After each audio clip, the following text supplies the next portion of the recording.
Deer বুড়ি, কেমন আছো? বড় ছেলের কাছে হিংসুটে ওই বৌমাটা কি তোমার পাশে আছে? নাতি নাতনি কেমন আছে? ওরা কি সব স্কুলে? এতদিনে ওরাও হয়তো আমায় ভুলে গেছে। সে যাক ভুলে, এবার তুমি তোমার কথা বলো। তোমার হাঁটুর ব্যথাটা কি এখন একটু ভালো?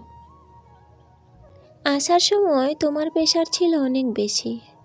উপরেরটা 200 ছিল, নিচে ছিল 80।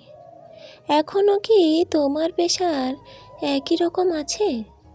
থাকলে পরে ওষুধ চেয়েও বড় খোকার কাছে। সুগারটাও তো বেশি তোমার, মিষ্টিটা কম খেও। মাঝে মাঝে সুগারটাকে চেক করে নিও।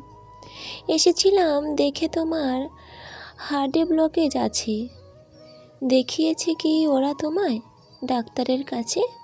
ছোট খোকার কাছে আমি ভীষণ কষ্টে আছি। বৌমা বলে আমার থেকেও কুকুরটা তার দামি।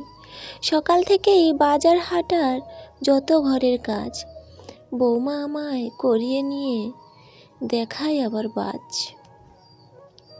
আমারও তো শরীরটা আর সুস্থ মোটেও নেই।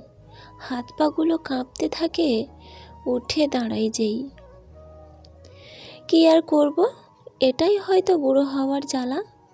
হবার ছিল ভাগের মা আর ভাগের বাবার পালা। পারলে তুমি ভালো থেকো, একটু আদরও ঘুরো। চিন্তা বৃথাই আমার জন্য ইতি তোমার বড়।